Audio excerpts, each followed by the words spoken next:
ಚಿಂತನೆಗಳನ್ನು ಮಾಡುವುದನ್ನು ಜೀವನದಲ್ಲಿ ಬಿಟ್ಟು ಬಿಡಿ. ಏಕೆಂದರೆ ಈ ದೇಹವೇ ಶಾಶ್ವತ ಅಲ್ಲ ಎಂದಾಗ ಇನ್ನು ಮನುಷ್ಯರು ಶಾಶ್ವತವಾಗಿ ನಮ್ಮ ಜೊತೆಯಲ್ಲಿ ಇರುತ್ತಾರೆ ಎನ್ನುವುದು ಹೇಗೆ ತಾನೇ ಹೇಳುವುದಕ್ಕೆ ಸಾಧ್ಯವಾದೀತು.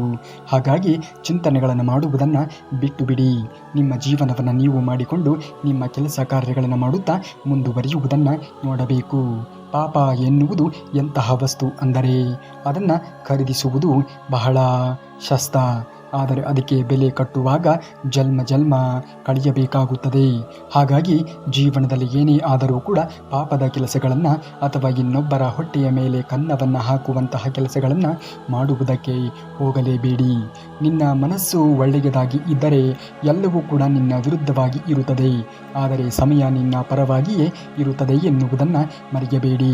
ಮನಸ್ಸು ಎನ್ನುವುದು ಯಾವಾಗಲೂ ಕೂಡ ಒಳ್ಳೆಯದಾಗಿಯೇ ಇರಲಿ.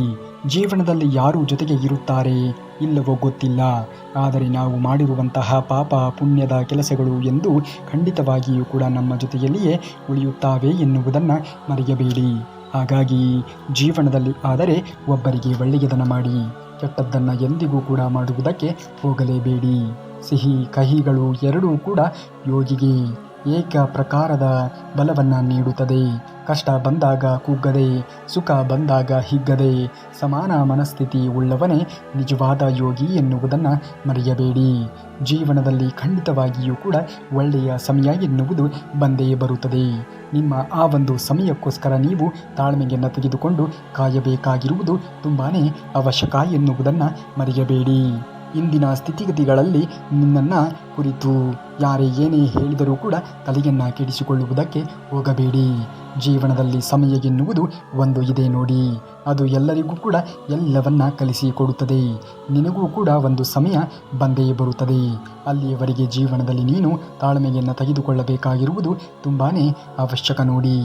ನಿನಗೆ ಏನು ಬೇಕೋ ಅದಕ್ಕಾಗಿ ಹೋರಾಟವನ್ನು ಮಾಡದೇ ಇದ್ದರೆ ಕಳೆದುಕೊಂಡಿದ್ದಕ್ಕಾಗಿ ಎಂದೆಂದಿಗೂ ಕೂಡ ನೀನು ಕಣ್ಣೀರನ್ನು ಸುರಿಸುವುದಕ್ಕೆ ಹೋಗಬಾರದು. ಮೋಸ ಮಾಡಿದವರು ಈ ಕ್ಷಣಕ್ಕೆ ಸಂತೋಷವಾಗಿ ಇರುತ್ತಾರೆ, ಆದರೆ ಖಂಡಿತವಾಗಿಯೂ ಕೂಡ ಅವರ ಅಂತ್ಯದ ಸಮಯ ಎನ್ನುವುದು ಬಂದೇ ಬರುತ್ತದೆ ಎನ್ನುವುದನ್ನು ಮರೆಯಬೇಡಿ. ಜೀವನದಲ್ಲಿ ಎಲ್ಲರಿಗೂ ಏನನ್ನ ಕರುಣಿಸಬೇಕೋ ಎಲ್ಲರಿಗೂ ಏನನ್ನ ಕರುಣಿಸಬಾರದು ಎನ್ನುವುದು ದೇವರು ಶ್ರೀಕೃಷ್ಣ ಪರಮಾತ್ಮನಿಗೆ ತುಂಬ ಚೆನ್ನಾಗಿ ತಿಳಿದಿದೆ. ನಾವು ಅಂದುಕೊಳ್ಳುವುದೇ ಒಂದೇ, ಜೀವನದಲ್ಲಿ ಎಲ್ಲವೂ ಒಳ್ಳೆಯದಾಗಿಯೇ ಆಗುತ್ತದೆ ಎನ್ನುವುದು. ಮೋಸ ಎಂದಿಗೂ ಕೂಡ ಒಳ್ಳೆಯದಲ್ಲ. ಪ್ರತಿಕಾರವನ್ನು ನಾವು ದೇವರ ಬಳಿಯಲ್ಲಿ ಪಡೆದುಕೊಳ್ಳುತ್ತೇವೆ. ಮೋಸವನ್ನು ಇನ್ನೊಬ್ಬರಿಗೆ ನೀನು ಮಾಡಿದಾಗ ನಿನಗೆ ಮೋಸವನ್ನು ಮಾಡುವಂಥವರನ್ನು ದೇವರು ಸೃಷ್ಟಿ ಮಾಡಿರುತ್ತಾನೆ ಎನ್ನುವುದನ್ನು ಮರೆಯಲೇಬಾರದು. ಏನೋ ಆಗಿದೆ ಅಂದರೆ ಅದಕ್ಕೆ ಇನ್ನೇನೋ ಒಂದು ಕಾರಣ ಎನ್ನುವುದು ಇದ್ದೇ ಇರುತ್ತದೆ. ಆಗುವುದೆಲ್ಲ ಒಳ್ಳೆಯದಕ್ಕೆ. ಕಷ್ಟದಲ್ಲಿ ತಾಳ್ಮೆ, ನಷ್ಟದಲ್ಲಿ ಸಹನೆ, ತೊಂದರೆಯಲ್ಲಿ ಮನುಷ್ಯ ಶಾಂತಿಯನ್ನು ಎಂದಿಗೂ ಕೂಡ ಕಳೆದುಕೊಳ್ಳಬಾರದು. ದುಃಖದಲ್ಲಿ ಇದ್ದಾಗ ಮನುಷ್ಯ ಸಮಾಧಾನ ಎನ್ನುವುದು ಇರಲೇಬೇಕು. ಅಂದಾಗ ಮಾತ್ರ ಬಾಳಿನಲ್ಲಿ ನೀವು ಖಂಡಿತವಾಗಿಯೂ ಕೂಡ ಮುಂದೆ ಬರುವುದಕ್ಕೆ ಸಾಧ್ಯವಾದೀತು ಎನ್ನುವುದನ್ನು ಮರೆಯಬೇಡಿ. ಜೀವನ ಎನ್ನುವುದೇ ಹಾಗೆ ನೋಡಿ. ನಾವು ಊಹೆಯನ್ನು ಮಾಡದೇ ಇರುವಂತಹ ತಿರುಳನ್ನು ನಮ್ಮ ಜೀವನದಲ್ಲಿ ತಂದು ಒಡ್ಡುತ್ತದೆ. ನೀರನ್ನು ತುಂಬಿಕೊಂಡಿರುವ ಬಾವಿ ಮೌನವಾಗಿ ಇರುತ್ತದೆ. ಅದೇ ಉಪ್ಪು ನೀರಿನಿಂದ ಇರುವಂತಹ ಸಮುದ್ರ ಆರ್ಭಟಿಸುತ್ತಲೇ ಇರುತ್ತದೆ. ಇದೇ ರೀತಿಯಾಗಿ ಅಜ್ಞಾನಿ ಘರ್ಜಿಸುತ್ತಾನೆ ಇರುತ್ತಾನೆ, ಜ್ಞಾನಿ ಮೌನವಾಗಿ ಇರುತ್ತಾನೆ. ಇದನ್ನು ಅರಿತು ಜೀವನವನ್ನು ಮಾಡುವುದನ್ನು ಮನುಷ್ಯ ನೋಡಬೇಕು. ಅಂದಾಗಲೇ ಮನುಷ್ಯ ಜೀವನದಲ್ಲಿ ಮುಂದೆ ಬರುವುದಕ್ಕೆ ಸಾಧ್ಯವಾದೀತು. ಎಲ್ಲಿ ಮೌನವಾಗಿ ಇರಬೇಕು, ಎಲ್ಲಿ ಮಾತನಾಡುವುದನ್ನು ನೋಡಬೇಕು ಎನ್ನುವುದನ್ನು ಮನುಷ್ಯ ಕಲಿಯಬೇಕು. ಅಂದಾಗಲೇ ಮನುಷ್ಯ ಬೆಳವಣಿಗೆಯನ್ನು ಹೊಂದುವುದಕ್ಕೆ ಸಾಧ್ಯವಾದೀತು. ಒಳ್ಳೆಯ ಸಮಯ ಬರುವಾಗ ಕೆಟ್ಟ ದಿನಗಳ ಕಾವು ಎನ್ನುವುದು ಹೆಚ್ಚಾಗಿಯೇ ಕಾಣಿಸುತ್ತದೆ. ವಿಪರೀತ ಪರೀಕ್ಷೆಗಳನ್ನು ನಮಗೆ ಒಪ್ಪಿಸುತ್ತದೆ. ಕೊನೆಗೆ ನಿರೀಕ್ಷೆಗೂ ಕೂಡ ಮೀರಿರುವಂತಹ ಸುಖವನ್ನು ನಮ್ಮ ಜೀವನದಲ್ಲಿ ತಂದು ಒಡ್ಡುತ್ತದೆ. ಅಂತಹ ಸುಖಕರವಾಗಿರುವಂತಹ ಜೀವನ ಎನ್ನುವುದು ನಿಮ್ಮದಾಗಲಿ ಎಂದು ಹರಿಸುತ್ತಾ, ನೀವು ಶ್ರೀಕೃಷ್ಣ ಪರಮಾತ್ಮನ ಭಕ್ತರೇ ಆಗಿದ್ದರೆ ವಿಡಿಯೋಗೆ ತಪ್ಪದೇ ಲೈಕ್ ಮಾಡುವುದನ್ನು ಮಾತ್ರ ಮರೆಯಬೇಡಿ. ನೀವು ಲೈಕ್ ಮಾಡುವುದರಿಂದ ಮತ್ತಷ್ಟು ಭಕ್ತಾದಿಗಳಿಗೆ ಈ ಪ್ರವಚನ ಎನ್ನುವುದು ತಲುಪಿದಂತೆ ಆಗುತ್ತದೆ. ಹಾಗಾಗಿ ತಪ್ಪದೇ ವಿಡಿಯೋಗೆ ಒಂದೇ ಒಂದು ಲೈಕ್ ಮಾಡೋದನ್ನು ಮಾತ್ರ ಮರೆಯಬೇಡಿ. ನಿನ್ನ ಅಧಿಕಾರಕ್ಕಾಗಿ ನೀನು ಹೋರಾಟವನ್ನು ಮಾಡು. ಆದರೆ ಯಾವುದರ ಮೇಲೆ ನಿನ್ನ ಅಧಿಕಾರ ಎನ್ನುವುದು ಇರುವುದಿಲ್ಲವೋ ಅದಕ್ಕಾಗಿ ಎಂದಿಗೂ ಕೂಡ ನೀನು ಆಸೆಯನ್ನು ಪಡುವುದಕ್ಕೆ ಅಥವಾ ಅದನ್ನೇ ನಂಬಿಕೊಂಡು ಜೀವನವನ್ನು ಮಾಡುವುದಕ್ಕೆ ಹೋಗಲೇಬೇಡ. ನೀವು ತಾವರೆಯಂತೆ ಬದುಕಬೇಕು. ಜೀವನದಲ್ಲಿ ಕಾಯುವುದನ್ನು ಕಲಿಯಬೇಕು. ಎಲ್ಲವೂ ನಡೆಯುವುದು ಸಮಯಕ್ಕೆ ಸರಿಯಾಗಿಯೇ ಹೊರತು ನಮ್ಮ ಅವಸರಕ್ಕೆ ತಕ್ಕಂತೆ ಅಲ್ಲ. ಇದನ್ನು ಅರಿತು ಜೀವನವನ್ನು ಮಾಡಿ. ಜೀವನದಲ್ಲಿ ಸಮಸ್ಯೆಗಳು ಬಂದಾಗ ನಾವು ಯಾರ ಹತ್ತಿರ, ಯಾವ ವ್ಯಕ್ತಿಗಳ ಬಳಿಯಲ್ಲಿ ನಾವು ಸಲಹೆಯನ್ನು ಕೇಳುತ್ತೇವೆ ಎನ್ನುವುದು ತುಂಬಾ ಮುಖ್ಯ ನೋಡಿ. ಒಬ್ಬರ ಮನಸ್ಸನ್ನು ನೋಯಿಸುವುದು ಸಾಧನೆಯಲ್ಲ. ಒಬ್ಬರ ಮನಸ್ಸನ್ನು ಗೆಲ್ಲುವುದು ಅಥವಾ ಪರಿವರ್ತನೆಯನ್ನು ಮಾಡುವುದೇ ನಿಜವಾದ ಸಾಧನೆ ಇದ್ದಂತೆ. ಹಾಗಾಗಿ ನೀವು ಒಬ್ಬರ ಮನಸ್ಸನ್ನು ಗೆಲ್ಲುವಂತಹ ಕೆಲಸವನ್ನು ಮಾಡಿ. ಇನ್ನೊಬ್ಬರಿಗೆ ಭಂಗವನ್ನು ಮಾಡುವಂತಹ ಕೆಲಸವನ್ನು ಎಂದಿಗೂ ಕೂಡ ಮಾಡುವುದಕ್ಕೆ ಹೋಗಲೇಬೇಡಿ.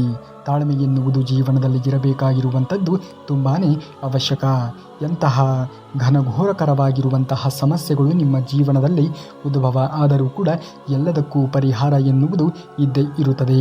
ಪರಿಹಾರವನ್ನು ಕಂಡುಕೊಳ್ಳಬೇಕು ಎನ್ನುವುದೇ ಆದರೆ ನಾವು ಪ್ರಸ್ತುತವಾಗಿರುವಂತಹ ಸಮಯದಲ್ಲಿ ತಾಳ್ಮೆಯನ್ನು ತೆಗೆದುಕೊಳ್ಳಬೇಕಾಗಿರುವುದು ತುಂಬಾ ಅವಶ್ಯಕ. ಅತಿ ಬುದ್ಧಿವಂತಿಕೆಯಿಂದ ಮೋಸ ಮಾಡಿದವರು ಸಮಯ ಬಂದಾಗ ಅತಿ ದಡ್ಡತನದಿಂದಲೇ ಮೋಸ ಹೋಗುವುದು ಖಚಿತ. ಮನದಲ್ಲಿ ಆಸೆಗಳು ಕಡಿಮೆಯಾದಷ್ಟು ನೆಮ್ಮದಿ ತಾನಾಗಿಯೇ ನಮ್ಮನ್ನು ಹುಡುಕಿಕೊಂಡು ಬಂದೇ ಬರುತ್ತದೆ ಎನ್ನುವುದನ್ನು ಮರೆಯಬೇಡಿ. ಸಮಯ ಎನ್ನುವುದು ಎಲ್ಲರನ್ನ ಎಲ್ಲಿಗೆ ತಲುಪಿಸಬೇಕು ಎನ್ನುವುದು ತುಂಬ ಚೆನ್ನಾಗಿ ತಿಳಿದಿದೆ. ಹಾಗಾಗಿ ಆ ಸಮಯಕ್ಕೋಸ್ಕರ ನೀವು ಕಾಯಬೇಕು. ತಾಳ್ಮೆಯನ್ನು ಮೈಗೂಡಿಸಿಕೊಂಡಿರಬೇಕು.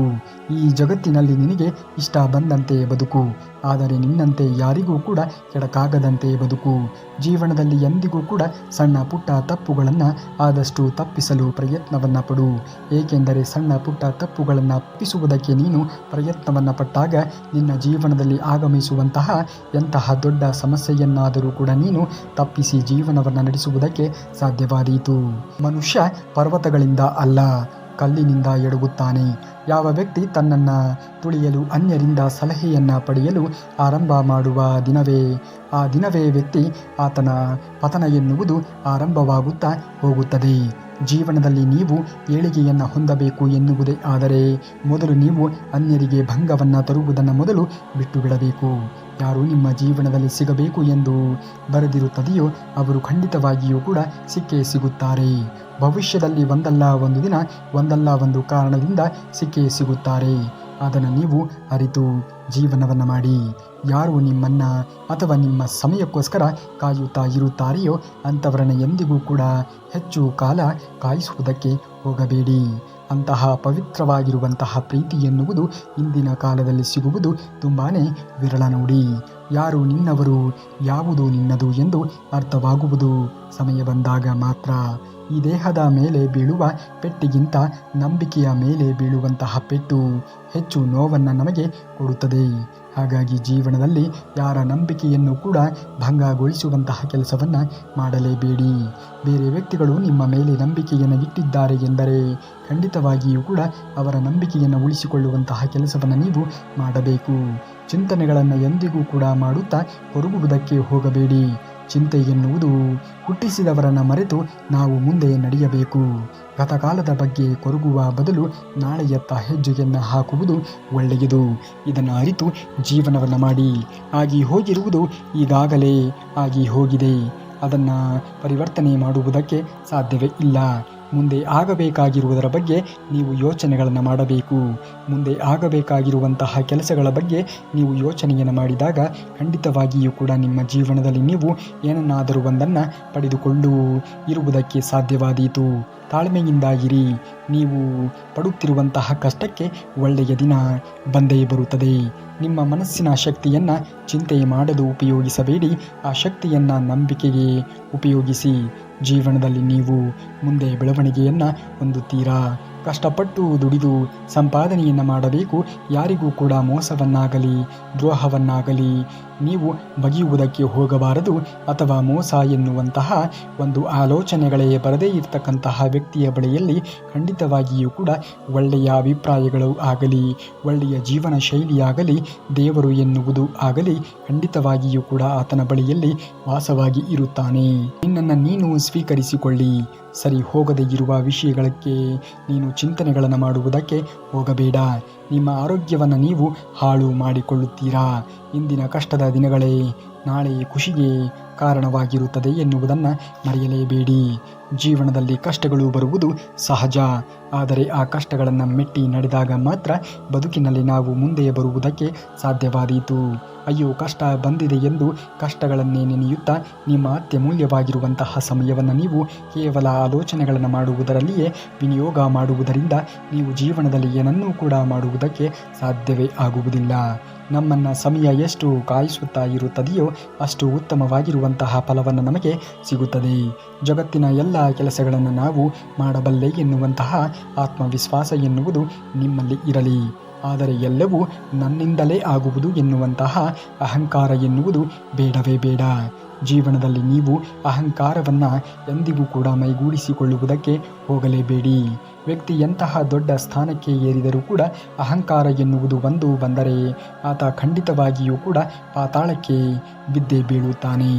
ನೋಡಲು ಕಣ್ಣುಗಳು ಇವೆ ಎಂದು ಖುಷಿ ಪಡುವ ಮುನ್ನವೇ ಕಂಬನಿಯ ಪರಿಚಯ ಮಾಡುವ ಭಗವಂತ ಎಷ್ಟು ಜನ ಸಂಬಂಧಿಕರು ಇದ್ದರೆ ಏನು, ಗೆಳೆಯರು ಇದ್ದರೆ ಏನು, ಕಷ್ಟ ಕಾಲದಲ್ಲಿ ನಮ್ಮ ಆಪ್ತರು ಯಾರು ಎನ್ನುವುದು ನಮಗೆ ತಿಳಿಯುವುದು. ಹಾಗಾಗಿ ನಮ್ಮ ಕಷ್ಟ ಕಾಲದಲ್ಲಿ ಬರುವಂಥವರನ್ನೇ ನಾವು ನಮ್ಮ ಹಿತೈಷಿಗಳು ಎಂದು ಭಾವಿಸಬೇಕು. ಜೀವನದಲ್ಲಿ ಯಾರೋ ಏನೋ ಹೇಳುತ್ತಿದ್ದಾರೆ ಎಂದು ತಲೆಯನ್ನು ಕೆಡಿಸಿಕೊಳ್ಳುವುದಕ್ಕೆ ಹೋಗಬೇಡಿ. ಅವರ ಆಲೋಚನೆಗಳು, ಅವರು ನಿಮ್ಮನ್ನು ಎಷ್ಟು ತಿಳಿದುಕೊಂಡು ಇರುತ್ತಾರೆಯೋ ಅಷ್ಟು ಮಾತ್ರ ಅವರು ನಿಮ್ಮನ್ನು ಅಥವಾ ನಿಮ್ಮ ಬಗ್ಗೆ ಇಲ್ಲ ಸಲ್ಲದ ಮಾತುಗಳನ್ನು ಹೇಳುತ್ತಾ ಇರುತ್ತಾರೆ. ಹಕ್ಕಿಲ್ಲದಿದ್ದರೂ ಪಡೆದುಕೊಳ್ಳುವ ಮನಸ್ಸಾದರೆ ಅಲ್ಲಿ ಮಹಾಭಾರತ ಎನ್ನುವುದು ಸೃಷ್ಟಿ ಆಗುತ್ತದೆ. ಹಕ್ಕಿದ್ದರೂ ಅದನ್ನು ತ್ಯಾಗ ಮಾಡುವ ಮನಸ್ಸು ಇದ್ದರೆ ಅಲ್ಲಿ ರಾಮಾಯಣ ಎನ್ನುವುದು ಸೃಷ್ಟಿ ಆಗುತ್ತದೆ ಎನ್ನುವುದನ್ನು ಮರೆಯಬೇಡಿ. ಜೀವನದಲ್ಲಿ ನಾವು ಬೆಳವಣಿಗೆಯನ್ನು ಹೊಂದಲೇಬೇಕು. ಅಂದಾಗಲೇ ಬದುಕಿನಲ್ಲಿ ನಮ್ಮ ಬಗ್ಗೆ ಇಲ್ಲ ಸಲ್ಲದ ಅಭಿಪ್ರಾಯಗಳನ್ನು ಅಥವಾ ಇಲ್ಲ ಸಲ್ಲದ ರೀತಿಯಲ್ಲಿ ನಮ್ಮ ಹಿಂದೆ ಮಾತನಾಡಿದವರಿಗೆ ನಾವು ಉತ್ತರವನ್ನು ಕೊಡುವುದಕ್ಕೆ ಸಾಧ್ಯವಾದೀತು. ಕರ್ಮ ಎನ್ನುವುದು ಹೇಳುತ್ತದೆ, ಯಾವಾಗ ನೀನು ಇನ್ನೊಬ್ಬರ ಜೀವನದಲ್ಲಿ ಸುಳ್ಳು, ಮೋಸ, ದ್ರೋಹ, ಭರವಸೆಯನ್ನು ಹಾಳು ಮಾಡುತ್ತೀಯೋ ಅದನ್ನು ನೀನು ಕೊಟ್ಟಿರುವ ಸಾಲ ಎಂದು ತಿಳಿದುಕೋ. ಏಕೆಂದರೆ ದೇವರು ಎಲ್ಲವನ್ನ ಬಡ್ಡಿ ಸಮೇತವಾಗಿ ನಮಗೆ ಕರುಣಿಸುತ್ತಾನೆ ಎನ್ನುವುದನ್ನು ಮರೆಯಬೇಡ. ಜೀವನದಲ್ಲಿ ಏನೇ ಮಾಡಿದರೂ ಕೂಡ 10 ಬಾರಿ ಯೋಚನೆಗಳನ್ನು ಮಾಡಬೇಕು. ಏಕೆಂದರೆ ಎಲ್ಲವನ್ನೂ ಕೂಡ ನಾವು ಕ್ರಮೇಣವಾಗಿ ಅನುಭವಿಸಬೇಕಾಗುತ್ತದೆ ಎನ್ನುವುದನ್ನು ಮರೆಯಬಾರದು. ನಾಳೆ ಅದು ನಿನ್ನ ಬಡ್ಡಿ ಸಮೇತ ಹಿಂತಿರುಗಿ ಬಂದೇ ಬರುತ್ತದೆ. ದೇವರು ಎಲ್ಲವನ್ನ ನೋಡುತ್ತಾ ಗಮನಿಸುತ್ತಾ ಇರುತ್ತಾನೆ. ಯಾರಿಗೆ ಯಾವುದನ್ನು ಯಾವ ಸಂದರ್ಭದಲ್ಲಿ ಕರುಣಿಸಬೇಕು ಎನ್ನುವುದು ನಮಗಿಂತಲೂ ಕೂಡ ಆತನಿಗೆ ತುಂಬ ಚೆನ್ನಾಗಿ ತಿಳಿದಿದೆ. ನಿಮ್ಮ ಕಷ್ಟದ ಸಮಯದಲ್ಲಿ ನಿಮಗೆ ಸಹಾಯ ಮಾಡಿದ್ದು ಮನುಷ್ಯನ ರೂಪದಲ್ಲಿ ಬಂದಿದ್ದಂತಹ ದೇವರೇ ಹೌದು. ನಿಮ್ಮ ಅತಿ ದೊಡ್ಡ ಶತ್ರು ನೀವೇ. ಏಕೆಂದರೆ ನಿಮ್ಮ ಕೆಲಸವನ್ನು ಬಿಟ್ಟು ಬೇರೆಯವರ ಕೆಲಸಕ್ಕೆ ನೀವು ಚಿಂತನೆಗಳನ್ನು ಮಾಡುತ್ತೀರಾ. ಹಾಗಾಗಿ ನೀವು ಜೀವನದಲ್ಲಿ ನಿಮ್ಮ ಬಗ್ಗೆ ಮಾತ್ರ ನೀವು ಯೋಚನೆಗಳನ್ನು ಮಾಡಬೇಕು. ನಿಮ್ಮ ಕನಸಿನ ಬಗ್ಗೆ ಮಾತ್ರ ನೀವು ಯೋಚನೆಗಳನ್ನು ಮಾಡಬೇಕು. ನಿಮ್ಮ ಗುರಿಗಳನ್ನು ಮಾತ್ರ ನೀವು ಯೋಚನೆಯಲ್ಲಿ ಇಟ್ಟುಕೊಂಡು ಕೆಲಸವನ್ನು ಮಾಡುವುದನ್ನು ನೋಡಬೇಕು. ಯಾರ ಕೆಟ್ಟ ಕಾಲವನ್ನು ನೋಡಿದ ನಂತರ ಅವರನ್ನು ಬಿಟ್ಟು ಬಿಡಿ. ಏಕೆಂದರೆ ಕಾಲ ಕೆಟ್ಟದ್ದಾಗಿ ಇರುತ್ತದೆಯೇ ಹೊರತು ಜೀವನ ಎನ್ನುವುದು ಕೆಟ್ಟದ್ದಾಗಿ ಇರುತ್ತದೆ ಎಂದು ಹೇಳುವುದಕ್ಕೆ ಸಾಧ್ಯವೇ ಇಲ್ಲ. ಜೀವನದಲ್ಲಿ ನೀವು ಎಲ್ಲವನ್ನ ಕಾಲಕ್ಕೆ ಬಿಟ್ಟು ನಿಮ್ಮ ಪಾಡಿಗೆ ನೀವು ಇದ್ದು ಜೀವನವನ್ನು ಮಾಡಿಕೊಂಡು ಹೋಗುವುದನ್ನು ನೋಡಬೇಕು. ಯಾವಾಗಲೂ ಕೂಡ ಎಂತಹ ಕಷ್ಟಗಳು ಎದುರಾದರೂ ಕೂಡ ಸದಾಕಾಲ ನಗು ನಗುತ್ತಾ ಜೀವನ ಕಟ್ಟಿಕೊಳ್ಳುವುದನ್ನು ನೋಡಬೇಕು. ಜೀವನ ಎನ್ನುವುದು ಕಷ್ಟ ಸುಖಗಳನ್ನು ಹಂಚಿಕೊಂಡು ಬದುಕುವುದನ್ನು ನೋಡಿದವರಿಗೆ ಮಾತ್ರ ಒಂದು ಸಂಬಂಧ ಎನ್ನುವುದು ಗಟ್ಟಿಯಾಗಿ ಉಳಿಯುವುದಕ್ಕೆ ಸಾಧ್ಯವಾದೀತು. ಇಂದು ನೀವು ಅವರಿಗೆ ಮುಖ್ಯ, ನಾಳೆ ನೀನು ಅವರಿಗೆ ಏನೂ ಕೂಡ ಆಗದೇ ಇರಬಹುದು. ನಿಜವಾದ ಜೀವನ ಎಂದರೆ ಎಲ್ಲವನ್ನ ಒಪ್ಪಿಕೊಂಡು ಮುಂದುವರಿಯುವುದನ್ನು ನೋಡಬೇಕು. ಜೀವನದಲ್ಲಿ ಯಾರಿಗೆ ಯಾವುದನ್ನು ಕರುಣಿಸಬೇಕು ಎನ್ನುವುದು ದೇವರು ಶ್ರೀಕೃಷ್ಣ ಪರಮಾತ್ಮನಿಗೆ ತುಂಬ ಚೆನ್ನಾಗಿ ತಿಳಿದಿದೆ. ನಂಬಿಕೆಯಿಂದ ಜೊತೆಗೆ ಇದ್ದವರೇ ಯಾವ ಸಂಬಂಧವೂ ಕೂಡ ದೂರ ಆಗುವುದಿಲ್ಲ. ಸುತ್ತಿಗೆಯ ಕೊನೆಯ ಏಟು ಕಲ್ಲನ್ನು ಹೊಡೆಯುತ್ತದೆ. ಅದರ ಅರ್ಥ ಹಿಂದಿನ ಹೊಡೆತಗಳು ವ್ಯರ್ಥವೆಂದು ಅಲ್ಲವೇ ಅಲ್ಲ. ಜೀವನದಲ್ಲಿ ನೀವು ಗೆಲುವನ್ನು ಸಾಧಿಸಬೇಕು ಅಂದರೆ ಎಲ್ಲ ಸೋಲಿನ ದಿನಗಳನ್ನು ಕೂಡ ನೀವು ನೋಡಲೇಬೇಕು. ಫಲಿತಾಂಶದ ಮೇಲೆ ಮನುಷ್ಯನ ದೃಷ್ಟಿ, ಶುದ್ಧ ಕರ್ಮದ ಮೇಲೆ ದೇವರ ದೃಷ್ಟಿ. ಒಳ್ಳೆಯ ದಿನಗಳು ಬದುಕಲ್ಲಿ ಬರಬೇಕೆಂದರೆ ಸ್ವಲ್ಪ ದಿನ ನೀವು ಜೀವನದಲ್ಲಿ ಕೆಟ್ಟ ದಿನಗಳ ಜೊತೆಗೆ ಕಳೆಯಲೇಬೇಕು. ಅಂದಾಗ ಮಾತ್ರ ನೀವು ಜೀವನದಲ್ಲಿ ಒಳ್ಳೆಯ ಕ್ಷಣಗಳನ್ನು, ಒಳ್ಳೆಯ ಸಮಯವನ್ನು ಜೀವನದಲ್ಲಿ ನೀವು ಕಲಿತುಕೊಳ್ಳುವುದಕ್ಕೆ ಅಥವಾ ಜೀವನದಲ್ಲಿ ಪಡೆದುಕೊಳ್ಳುವುದಕ್ಕೆ ಸಾಧ್ಯವಾದೀತು. ಸತ್ಯದ ದಾರಿಯಲ್ಲಿಯೇ ಹೋಗಿ. ಒಂದು ವೇಳೆ ನೀವು ಎಡವಿ ಪಾತಾಳಕ್ಕೆ ಬಿದ್ದರೂ ಕೂಡ ನಿಮ್ಮನ್ನು ಮೇಲೆ ಎತ್ತುವುದಕ್ಕೆ ಭಗವಂತ ಶ್ರೀಕೃಷ್ಣ ಪರಮಾತ್ಮನು ಬಂದೇ ಬರುತ್ತಾನೆ. ನಿದ್ದೆ ಬಂದರೆ ಎಲ್ಲವನ್ನ ಮರೆಸಿಬಿಡುತ್ತದೆ, ನಿದ್ದೆ ಬರದೇ ಇದ್ದರೆ ಎಲ್ಲವನ್ನ ನೆನಪಿಸಿ ಬಿಡುತ್ತದೆ. ಜೀವನದಲ್ಲಿ ನಿದ್ದೆ ಎನ್ನುವುದು ತುಂಬಾ ಮುಖ್ಯವಾಗಿರುವಂಥದ್ದು ನೋಡಿ. ಏಕೆಂದರೆ ನಿದ್ರೆಯಲ್ಲಿಯೇ ನಾವು ನೆಮ್ಮದಿಯಾಗಿ ಇದ್ದೇವಾ ಅಥವಾ ಇಲ್ಲವಾ ಎನ್ನುವುದು ನಮಗೆ ಗೊತ್ತಾಗುವುದಕ್ಕೆ ಸಾಧ್ಯವಾದೀತು ಎನ್ನುವುದನ್ನು ಮರೆಯಬೇಡಿ. ನಿದ್ದೆ ಎನ್ನುವುದು ಒಂದು ಅದ್ಭುತವಾಗಿರುವಂತಹ ಔಷಧವೂ ಕೂಡ ಹೌದು. ಜಗತ್ತಿನಲ್ಲಿ ಹಸುಗಳ ಹಾಲಿನ ಬಣ್ಣವು ಒಂದೇ ಆದರೂ ಕೂಡ ಅವುಗಳ ಸ್ವಭಾವ ವಿಭಿನ್ನ. ಹಾಗೆಯೇ ನಮ್ಮ ರಕ್ತದ ಬಣ್ಣ ಕೆಂಪಾಗಿ ಇದ್ದರೂ ಕೂಡ ನಮ್ಮ ಸ್ವಭಾವಗಳು ವಿಭಿನ್ನವಾಗಿಯೇ ಇರುತ್ತದೆ. ಜೀವನದಲ್ಲಿ ಏನೇ ಸ್ವಭಾವ ಎನ್ನುವುದು ಇದ್ದರೂ ಕೂಡ ಯಾವಾಗಲೂ ಕೂಡ ಧರ್ಮ ರಕ್ಷಣೆಗೆ ಕೆಲಸವನ್ನು ಮಾಡಬೇಕು. ಯಾರಿಗೂ ಕೂಡ ಮೋಸವನ್ನು ಮಾಡುವುದಕ್ಕೆ ಹೋಗಲೇಬಾರದು. ಅನ್ಯರಿಗೆ ಕೆಡಕನ್ನು ಬಯಸುವುದಕ್ಕೆ ಹೋಗಲೇಬೇಡ. ದುಷ್ಟರಿಗೂ ಕೂಡ ಒಳ್ಳೆಯದನ್ನೇ ಬಯಸು. ದೇವರು ನಿಮಗೆ ಒಳ್ಳೆಯದನ್ನು ಮಾಡೇ ಮಾಡುತ್ತಾನೆ. ಜೀವನದಲ್ಲಿ ಆಧ್ಯಾತ್ಮ ಸಾಕ್ಷಾತ್ಕಾರದ ಮಾರ್ಗವಿದೆ. ಆ ಮಾರ್ಗದಲ್ಲಿ ನಡೆಯಬೇಕೆಂಬ ಹಂಬಲವಿದ್ದರೆ ಆ ಮಾರ್ಗದೊಳಗಿನ ವಿಚಾರಗಳ ಆಸಕ್ತಿಯು ಅತ್ಯವಶ್ಯಕ ಎನ್ನುವುದನ್ನು ಮರೆಯಬೇಡಿ. ಒಳ್ಳೆಯ ಸಮಯ ಎನ್ನುವುದು ಬರುವವರೆಗೂ ನೀವು ಎಲ್ಲವನ್ನ ತಡೆದುಕೊಂಡು ಜೀವನವನ್ನು ಮಾಡಬೇಕಾಗಿರುವುದು ತುಂಬಾ ಅವಶ್ಯಕ. ನಮ್ಮೊಳಗಿನ ಅಹಂಕಾರವು ಎಂದೂ ನಾಶವಾಗುವುದೇ ಇಲ್ಲ. ಆ ಕ್ಷಣದಿಂದ ನಮ್ಮೊಳಗಿನ ಅಹಂಕಾರ ಎನ್ನುವುದು ಎಂದು ನಾಶವಾಗಿ ಹೋಗುತ್ತದೆಯೋ ಆ ಕ್ಷಣದಿಂದ ನಮಗೆ ನಾವು ಯಾರು ಎನ್ನುವುದರ ಅಧ್ಯಾತ್ಮದ ಅರಿವು ಎನ್ನುವುದು ನಮಗೆ ಆರಂಭವಾಗುವುದಕ್ಕೆ ಶುರು ಆಗುತ್ತದೆ. ಪ್ರತಿಯೊಂದರಲ್ಲಿಯೂ ಕೂಡ ಧನಾತ್ಮಕ ಸ್ವಭಾವವನ್ನು ಹುಡುಕುವ ಮನಸ್ಸು ನಮ್ಮದಾದರೆ ನಮ್ಮಷ್ಟು ಸುಖವಾಗಿ ಇರುವಂತಹ ಜೀವಿಗಳು ಜಗತ್ತಿನಲ್ಲಿ ಬೇರೆ ಎಲ್ಲಿಯೂ ಕೂಡ ಸಿಗುವುದಕ್ಕೆ ಸಾಧ್ಯವೇ ಇಲ್ಲ. ನಮ್ಮ ಜೀವನಕ್ಕೆ ವಿಶಾಲವಾಗಿರುವಂತಹ ಅರ್ಥ ಇರಬೇಕು ಅನ್ನುವುದೇ ಆದರೆ ಬದುಕಿನಲ್ಲಿ ನಾವು ಪ್ರತಿಯೊಂದನ್ನು ಕೂಡ ಧನಾತ್ಮಕವಾಗಿ ಸ್ವೀಕರಿಸುವುದನ್ನು ನೋಡಬೇಕು. ಎಂತಹ ಕೆಟ್ಟ ವ್ಯಕ್ತಿಗಳು ನಿಮ್ಮ ಜೀವನದಲ್ಲಿ ಇದ್ದರೂ ಕೂಡ ಅವರಲ್ಲಿಯೂ ಕೂಡ ಒಳ್ಳೆಯ ವಿಚಾರಗಳು ಎನ್ನುವುದು ಇದ್ದೇ ಇರುತ್ತದೆ. ನೀವು ಕೇವಲ ಅವರ ಒಳ್ಳೆಯ ವಿಚಾರಗಳನ್ನು ಮಾತ್ರ ಸ್ವೀಕರಿಸುವುದನ್ನು ನೋಡಬೇಕು. ಜೀವನದ ದಾರಿಯೂ ಕೂಡ ಸರಿಯಾಗಿ ಹಳೆಯ ಮೇಲೆ ಇದ್ದಾಗ ಎಲ್ಲರೂ ಜೊತೆಯಾಗಿ ನಡೆಯುತ್ತಾರೆ. ಯಾವಾಗ ಗಾಡಿಯು ಹಳಿಯಿಂದ ಇಳಿಯಿತು ಎಂದರೆ ಎಲ್ಲರೂ ನಮ್ಮನ್ನು ನಡು ನೀರಿನಲ್ಲಿಯೇ ಬಿಟ್ಟು ಹೋಗಿಬಿಡುತ್ತಾರೆ. ಯಾರ ಬಗ್ಗೆಯೂ ಕೂಡ ಯೋಚನೆಗಳನ್ನು ಮಾಡುವುದಕ್ಕೆ ಹೋಗಬೇಡಿ. ಈ ಜೀವನ ಎನ್ನುವುದೇ ನಿಮ್ಮದು. ಇದನ್ನು ನೀವೇ ಅನುಭವಿಸಬೇಕು. ಒಳ್ಳೆಯದು ಆದರೂ ಕೂಡ ಸರಿ, ಕೆಟ್ಟದ್ದು ಆದರೂ ಕೂಡ ಸರಿ. ಜೀವನವನ್ನು ಒಳ್ಳೆಯ ರೀತಿಯಲ್ಲಿ ಜೀವಿಸಬೇಕೆಂದರೆ ನಮ್ಮ ಜೊತೆ ಏನಾಗುತ್ತಿದೆ ಎಂದು ಯೋಚಿಸುವುದಕ್ಕಿಂತ ನಾವು ಏನು ಮಾಡುತ್ತಾ ಇದ್ದೇವೆ ಎನ್ನುವುದರ ಬಗ್ಗೆ ಯೋಚನೆ ಎನ್ನುವುದು ಇರಲಿ. ಜೀವನದಲ್ಲಿ ಹಣ ಮತ್ತು ಶಕ್ತಿಗಿಂತಲೂ ಕೂಡ ಸ್ವಭಾವ ಸಂಬಂಧಕ್ಕೆ ಹೆಚ್ಚಿನ ಮಹತ್ವವನ್ನು ನೀಡಬೇಕು. ಅಂದಾಗಲೇ ಬದುಕಿನಲ್ಲಿ ನಾವು ಮುಂದೆ ಬರುವುದಕ್ಕೆ ಸಾಧ್ಯವಾದೀತು. ಜೀವನದಲ್ಲಿ ಯಾವಾಗಲೂ ಕೂಡ ಹಣ ಎನ್ನುವುದು ಇಂದು ಬರುತ್ತದೆ, ನಾಳೆ ಹೊರಟು ಹೋಗುತ್ತದೆ. ಆದರೆ ಮನುಷ್ಯನ ಸ್ವಭಾವ ಎನ್ನುವುದು, ಮನುಷ್ಯನ ಗುಣಗಳು ಎನ್ನುವುದು ತುಂಬಾ ಅವಶ್ಯಕವಾಗಿ ಬೇಕಾಗಿ ಇರುವಂಥದ್ದು. ಮಾತು ನಮ್ಮ ಅಧಿಕಾರ, ಚರಿತ್ರೆ ಮತ್ತು ಸನ್ಮಾನದ ಮೇಲೆ ಬಂದಾಗ ಅಹಂಕಾರದ ಅವಶ್ಯಕತೆ ಇದೆ. ಸಂಬಂಧ ನಿಭಾಯಿಸಲು ಸುಂದರವಾಗಿ ಇರುವುದಕ್ಕಿಂತ ತಿಳುವಳಿಕೆಯುಳ್ಳ ಸಂಗಾತಿಯ ಅವಶ್ಯಕತೆ ಎನ್ನುವುದು ಇದೆ ಎನ್ನುವುದನ್ನು ನೀವು ಜೀವನದಲ್ಲಿ ಮರೆಯುವುದಕ್ಕೆ ಹೋಗಲೇಬಾರದು. ಸಮಯ ಎನ್ನುವುದು ಒಳ್ಳೆಯ ರೀತಿಯಲ್ಲಿ ಇದ್ದೇ ಇರುತ್ತದೆ. ಅವಶ್ಯಕತೆ ಇದ್ದಾಗ ಎಂದಿಗೂ ಕೂಡ ನೀವು ತಪ್ಪಿಸಿಕೊಂಡು ಹೋಗುವುದಕ್ಕೆ ಹೋಗಲೇಬಾರದು. ಅಳುವುದಕ್ಕಿಂತ ನೋವು ಕಡಿಮೆ ಆಗುವುದೇ ಇಲ್ಲ, ಆದರೆ ಹೃದಯಕ್ಕೆ ಸಮಾಧಾನ ಸಿಗುತ್ತದೆ. ನಿಮ್ಮನ್ನು ರಮಿಸುವ ಹಕ್ಕು ಇರುವವರ ಮೇಲೆಯೇ ಕೋಪಿಸಿಕೊಳ್ಳಿ. ಈ ಕಾಲದಲ್ಲಿ ತನ್ನ ಪಾಡಿಗೆ ತಾನು ಅಂತ ಇದ್ದರೇನೆ ಸಂತೋಷವಾಗಿ ಇರುವುದಕ್ಕೆ ಸಾಧ್ಯವಾದೀತು ಎನ್ನುವುದನ್ನು ಎಂದಿಗೂ ಕೂಡ ಮರೆಯಬೇಡಿ. ಜೀವನದಲ್ಲಿ ನಿಮ್ಮ ಸಮಯವೂ ಕೂಡ ಬಂದೇ ಬರುತ್ತದೆ. ಅಲ್ಲಿಯವರೆಗೆ ನಿಮಗೆ ತಾಳ್ಮೆಗೆನ್ನುವುದು ತುಂಬಾ ಅತ್ಯಮೂಲ್ಯವಾಗಿ ಬೇಕಾಗಿರುವಂತಹ ಅವಶ್ಯಕವಾಗಿರುವಂತಹ ಅಂಶವಾಗಿದೆ.